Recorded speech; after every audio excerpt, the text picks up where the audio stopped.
मथुरा के कुछ रहस्यमय प्रसंग।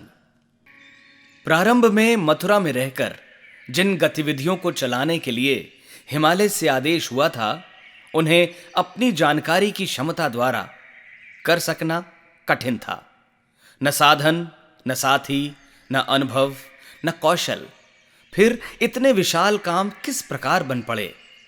हिम्मत टूटती सी देखकर मार्गदर्शक ने परोक्षतः लगाम हाथ में संभाली। हमारे शरीर भर का उपयोग हुआ, बाकी सब काम कठपुतली नचाने वाले बाजीगर स्वयं करते रहे। लकड़ी के टुकड़े का श्रेय इतना ही है कि तार मजबूती से जकड़ कर रखा और जिस प्रकार नाचने का संकेत हुआ, वैसा करने से इनकार नहीं किया। 4 घंटे नित्य लिखने के लिए निर्धारित किए। लगता रहा कि व्यास और गणेश का उदाहरण चल पड़ा। पुराण लेखन में व्यास बोलते गए थे, ठीक वही यहां हुआ। आश्व ग्रंथों का अनुवाद कार्य अति कठिन है।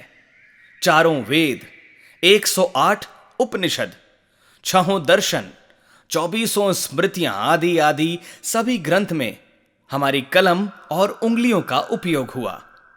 बोलती लिखाती कोई और अदृश्य शक्ति रही, अन्यथा इतना कठिन काम इतनी जल्दी बन पड़ना संभव न था।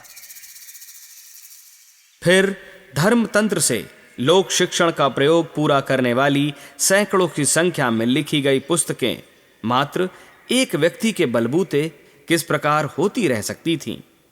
यह लेखन कार्य जिस दिन से आरंभ हुआ, उस दिन से लेकर आज तक बंद नहीं हुआ। वो बढ़ते बढ़ते इतना हो गया जितना हमारे शरीर का वजन है। प्रकाशन के लिए प्रेस की जरूरत हुई। अपने बलबूते पर हैंड प्रेस का जुगाड़ किसी तरह जुटाया गया। जिसे काम कराना था, वो इतनी सी बाल क्रीड़ा को देखकर हंस पड़ा। प्रेस का विकास हुआ। ट्रेडिलें, सिलेंडर, ऑटोमेटिक, ऑफसेट, एक के बाद एक मशीनें आती चली गईं। उन सब की कीमतें व प्रकाशित साहित्य की लागत लाखों को पार कर गई। अखंड ज्योति पत्रिका के अपने पुरुषार्थ से 2000 तक ग्राहक बनने पर बात समाप्त हो गई थी। फिर मार्गदर्शक ने धक्का लगाया तो अब वह बढ़ते बढ़ते 1.5 लाख के करीब छपती हैं, जो एक कीर्तिमान है। उसके और भी 10 गुने बढ़ने की ही संभावना है। युग निर्माण योजना हिंदी में, युग शक्ति गायत्री गुजराती में, युग शक्ति उड़िया में आदि सब मिलाकर भी 1.5 लाख करीब हो जाती हैं। एक व्यक्ति द्वारा रचित इतनी उच्च कोटि की इतनी संख्या में पत्रिका छपती है और घाटा जेब में से न देना पड़ता हो, ये एक कीर्तिमान है जैसा अपने देश में अन्यत्र उदाहरण नहीं ढूंढा जा सकता।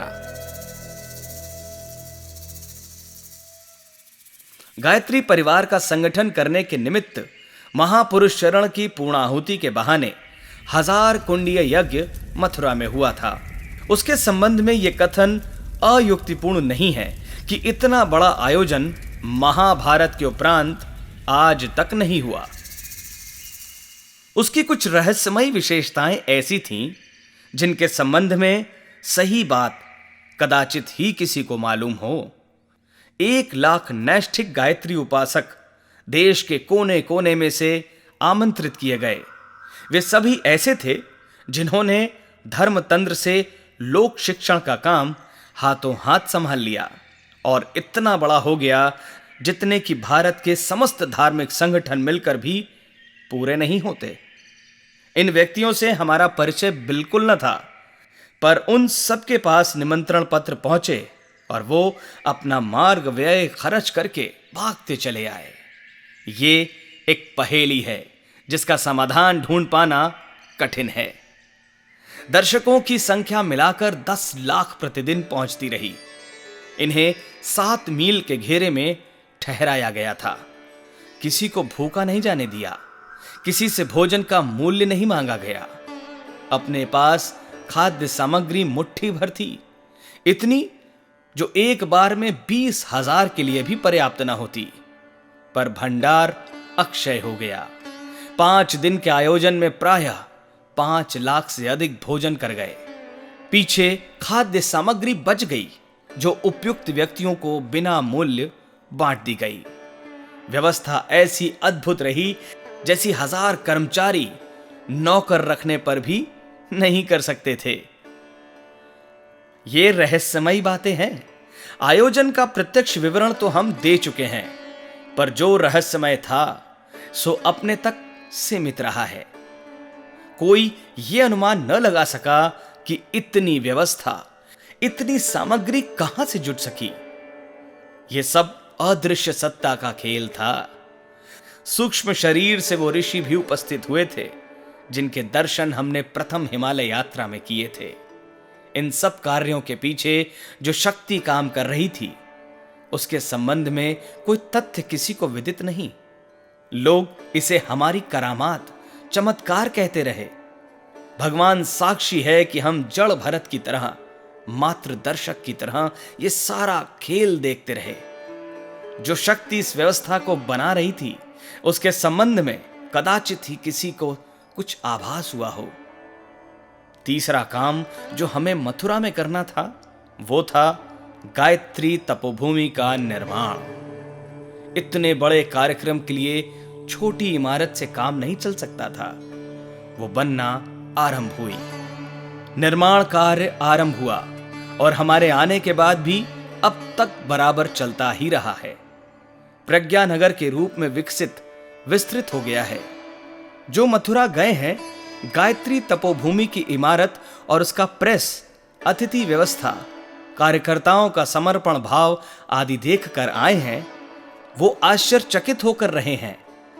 इतना सामान्य दिखने वाला आदमी किस प्रकार इतनी भव्य इमारत की व्यवस्था कर सकता है? इस रहस्य को जिन्हें जानना हो, उन्हें हमारी पीठ पर काम करने वाली शक्ति को ही इसका श्रेय देना होगा, व्यक्ति को नहीं। अर्जुन का रथ भगवान सारथी बनकर चला रहे थे। उन्होंने जिताया था, पर जीत का श्रेय अर्जुन को मिला और राज्याधिकारी पांडव बने। इसे कोई चाहे तो पांडवों का पुरुषार्थ, पराक्रम कह सकता है, पर बात वस्तुतः वैसी थी नहीं। यदि होती तो द्रौपदी का चीर उनकी आंखों के सामने कैसे खींचा जाता। वनवास काल में जहां तहां छिपे रहकर जिस तिस की नगण्य सी नौकरी क्यों करते फिरते। हमारी क्षमता नगण्य है, पर मथुरा जितने दिन रहे, वहां रहकर इतने सारे प्रकट और अप्रकट कार्य जो हम करते रहे, उनकी कथा आश्चर्यजनक है। उनका कोई लेखा जोखा लेना चाहे तो हमारी जीवन साधना के तथ्यों को ध्यान में रखे और हमें नाचने वाली लकड़ी के टुकड़े से बनी कठपुतली के अतिरिक्त और कुछ न माने। यही समर्पण हमारी जीवन गाथा का केंद्र रहा है। यही हमने संपर्क में आने वालों को भी सिखाया। वह सत्ता द्वारा परोक्ष संचालन हेतु स्वयं को एक निमित्त मात्र मानकर उपासना, साधना, आराधना के त्रिविध प्रसंगों का समय समय पर रहस्योद्घाटन किया है। जो चाहें उन्हीं प्रसंगों में हमारी आत्मकथा का तत्व दर्शन समझते रह सकते हैं।